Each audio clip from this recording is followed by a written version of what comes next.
पाए जाते हैं गिर के शेर। गिर के शेर को कहते हैं एशियाटिक लॉयन, जो बब्बर से दुर्गा माता वाला जो शेर होता है वो यहाँ पाया जाता है, उसको कहते हैं गिर के शेर। ठीक। काठियावाड़ का पठार नीचे, इसी में पाई जाती है गिर की पहाड़ियां, जूनागढ़ अभिलेख, मैं आपको हिस्ट्री में पढ़ाऊंगा। गिर की पहाड़ियां, गिर के शेर पाए जाते हैं यहाँ पर। ठीक है, क्लियर है आपको बेटा? मेवाड़ का पठार, मालवा का पठार, बुंदेलखंड का पठार, बघेलखंड का पठार, छोटा नागपुर पठार, ठीक है, दंडकारण्य का पठार।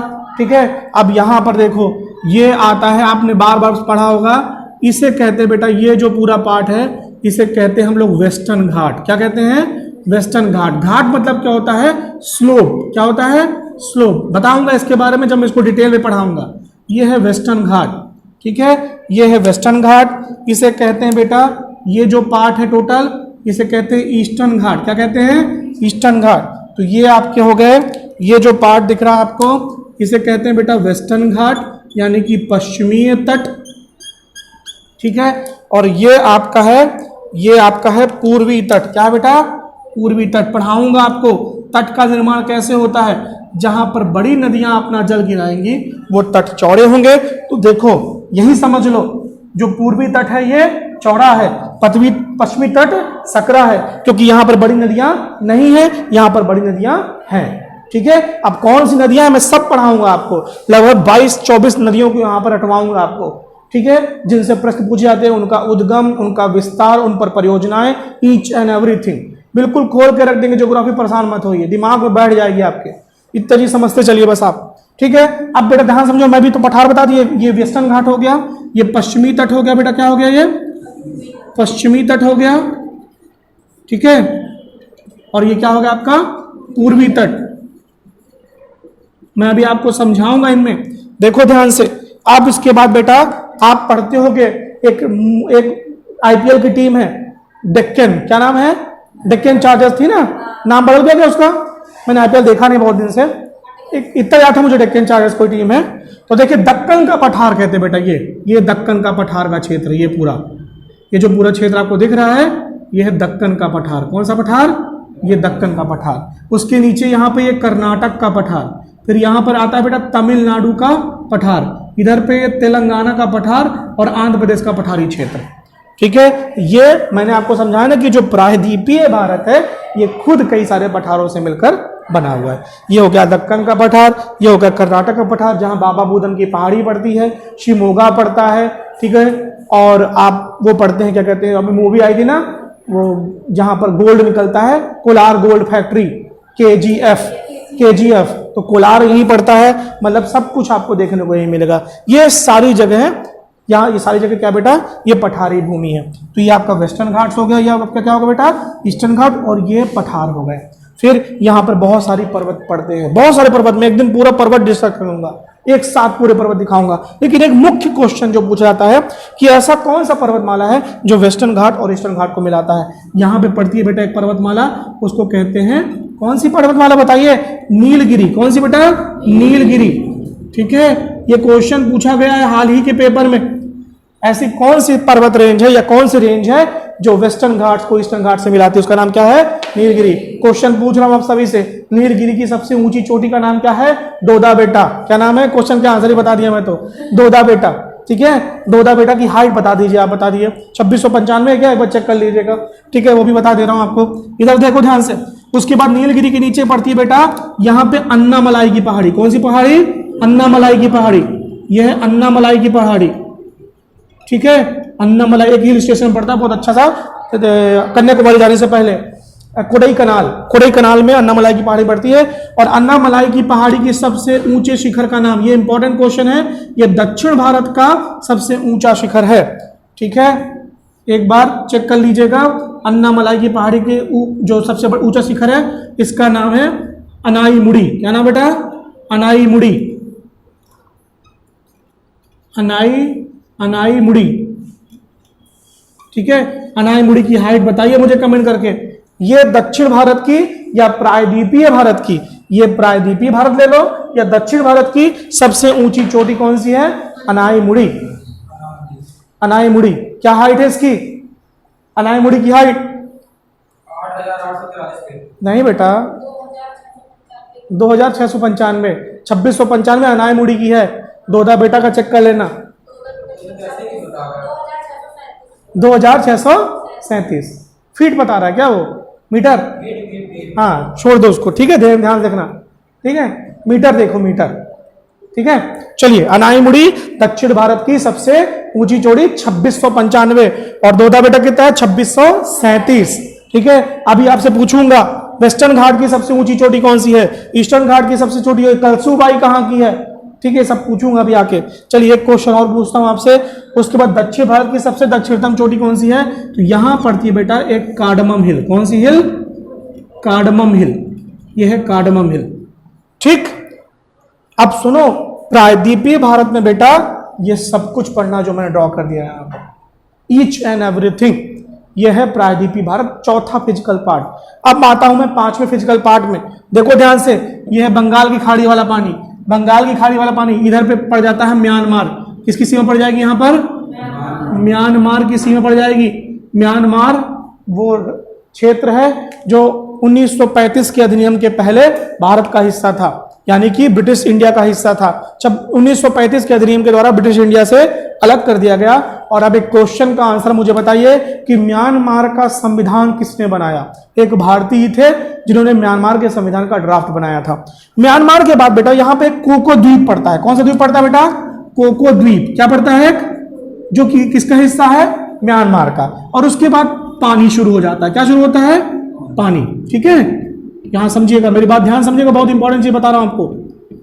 तो इसे कहते हैं कोको चैनल। क्या कहते हैं? Coco Chanel. मैं अभी आगे आपको बताऊंगा चैनल स्ट्रेट में क्या डिफरेंस होता है, चैनल किसे कहते हैं, स्ट्रेट किसे कहते हैं। फिर कोको चैनल जब खत्म होता है और अगला जो भूभाग शुरू होता है, इसे कहते हैं बेटा अंडमान। कौन सा कहते हैं? अंडमान। और उसके बाद पड़ता है 10 डिग्री चैनल। क्या पड़ता है? 10 डिग्री चैनल। और फिर पड़ता है निकोबार। क्या पड़ता है? निकोबार। तो ये अंडमान और ये निकोबार, और ये किसका हिस्सा है? इंडिया का। किसका हिस्सा है? इंडिया का, याद रखिएगा। और ये जो सबसे लास्ट पॉइंट है, यह है 6 डिग्री 4 मिनट। कितना बेटा? 6 डिग्री 4 मिनट। जबकि भारत कितना है? 8 डिग्री 4 मिनट, ठीक। तो भारत मुख्य भूमि से कहां शुरू होता है? 8 डिग्री 4 मिनट से ऊपर बेटा 37 डिग्री 6 मिनट। उसके बाद 68 डिग्री 7 मिनट से 97 डिग्री 25 मिनट। क्या? ये ईस्ट से ईस्ट, ये नॉर्थ से नॉर्थ। Very good. तो ये भी क्या होगा? नॉर्थ। तो ये हमारा अगला पॉइंट हो गया, जिसे कहते हैं द्वीप। क्या कहते हैं? द्वीप और द्वीप समूह। तो ये भारत का 5वां भूभाग हो गया। क्या? द्वीप व द्वीप समूह। तो क्या इतने ही है? केवल अंडमान निकोबार है? नहीं नहीं नहीं नहीं नहीं, ये है यहां पर एक और, इसको कहते हैं लक्षद्वीप। क्या कहते हैं बेटा? ये है लक्षद्वीप। मैं बताऊंगा, बहुत कम एरिया है इसका, ठीक है। लक्षद्वीप, ये है हमारे लक्षद्वीप आइलैंड। यहां पर भी एक चैनल पाया जाता है जिसे कहते हैं 9 डिग्री चैनल। क्या कहते हैं बेटा? 9 डिग्री चैनल। मैं बताऊंगा आपको, समझाऊंगा इसको। यह है 9 डिग्री चैनल। चैनल का मतलब समझाऊंगा। यहां पे ये 9 डिग्री, यहां पर ये 10 डिग्री, ये हो गया आपका कोको चैनल। क्या कहते हैं बेटा? Cocoa channel. चैनल का मतलब समझाऊंगा, नेक्स्ट लेक्चर में आपको सब समझाऊंगा। तो बेटा ये होगा द्वीप। इसके अतिरिक्त भारत में कई सारे द्वीप हैं। न्यूमोर द्वीप, ठीक है, ठीक है। न्यूमोर द्वीप के बाद उसके यहाँ पे आपको पड़ेगा, यहाँ पर इसरो जहां पर बना है। इसरो कहां बना है बताइए? इंडियन स्पेस रिसर्च ऑर्गेनाइजेशन, जहां से लॉन्चिंग होती है, वो किस द्वीप पर है बताइए मुझे? किस द्वीप पर है जहां से इसरो की लॉन्चिंग होती है, जहां से सारे रॉकेट छोड़े जाते हैं? बताइए। श्रीहरिकोटा। कौन सा? श्रीहरिकोटा, ठीक है, श्रीहरिकोटा द्वीप। तो याद रखिएगा, श्रीहरिकोटा वो जगह है। तो ऐसे में भारत में जितने द्वीप पाए जाते हैं सब पढ़ाऊंगा। इसका मतलब देखो, आप इसको समराइज करते हैं, मैंने आपको यहां जो जो ड्रॉ किया इसको समझिए बहुत ध्यान से, ठीक। फिर से समझाता हूं एक बार ग्लिम्स 5 मिनट के अंदर। भारत में कितने फिजिकल स्ट्रक्चर हैं? सबसे पहला उत्तर का पर्वतीय क्षेत्र। उत्तर के पर्वतीय क्षेत्र में क्या क्या आता है बेटा? ट्रांस हिमालय, फिर हिमालय, उसके बाद पूर्वोत्तर की पहाड़ियां, उसके बाद नदियां आई नीचे, उन्होंने बनाया मैदान, तो मैदान कितने भाग हो गए? 4 भाग। कौन कौन सा? भाबर, तराई, भांगर, कादर। सबकी अलग विशेषता, सबका अलग महत्व, सबकी अलग लोकेशन, सब पढ़ाऊंगा मैं आपको। ठीक, उसके बाद देखिए, उसके बाद भारत का वेस्टर्न क्या होगा? मरुस्थल। जहां बारिश नहीं वहां पे मरुस्थल। मरुस्थल कौन कौन से हैं? थार और लद्दाख का। एक और पढ़ेंगे थूथुकुडी वाला, आगे बढ़ेंगे। फिर आता बेटा प्रायद्वीपीय भारत। प्रायद्वीपीय किसे कहेंगे? प्रायद्वीप किसे कहेंगे? प्रायद्वीप किसे कहेंगे? ऐसी संरचना जो 3 तरफ से जल से घिरी हो और एक तरफ थल हो, उसे प्रायद्वीप कहेंगे। तो जस्ट उल्टा क्या होगा? खाड़ी। तो ये हो गई बंगाल की खाड़ी, ये हो गई खंभात की खाड़ी, ये हो गई कच्छ की खाड़ी। ठीक, क्लियर है आपको? और उसके बाद बेटा आएगा क्या हमारा? प्रायद्वीपीय भारत। और प्रायद्वीप भारत में प्रायद्वीपीय भारत मुख्यतः है क्या? तो प्रायद्वीपीय भारत मुख्यतः एक पठार है। क्या है? एक पठार है। और उस पठार में कई अन्य पठार है, कई सारे पठार हैं। कौन कौन से पठार हैं हम देखते हैं। ठीक है, कौन कौन से पठार हैं देखते हैं, हम समझते हैं। ठीक, कौन कौन से पठार हैं? देखिए, सबसे बड़े मेवाड़। कौन सा पठार? मेवाड़। उसके बाद मालवा, उसके बाद बुंदेलखंड, उसके बाद नगेलखंड, छोटा नागपुर। ठीक है, दंडकारण्य। ठीक, ये सब पठार है। उसके बाद यहां देखेंगे तो ये काठियावाड़ का पठार, ये आपका हाँ नहीं, यहां पर ये कौन सा पठार है? ये है दक्कन का पठार। कौन सा पठार? दक्कन पठार। कर्नाटक का पठार, तेलंगाना का पठार। ठीक है, यहाँ पे छत्तीसगढ़ का पठार, पठारी क्षेत्र। उसके बाद यहाँ पे आ जाओगे तो तमिलनाडु का पठारी क्षेत्र। इस तरह से पठारी क्षेत्र मिलेंगे आपको, कई सारे पठार मिलाकर प्रायद्वीपीय भारत का पठार। फिर प्रायद्वीप में क्या बेटा? इधर वेस्टर्न घाट्स, इधर ईस्टर्न घाट। वेस्टर्न घाट सकरे हैं, ईस्टर्न घाट चौड़े हैं। ठीक है, पढ़ेंगे इनकी सबसे ऊंची चोटी, इसकी सबसे चोटी, यहाँ पे नदियां कौन सी आती हैं, यहाँ पे नदियां आती है।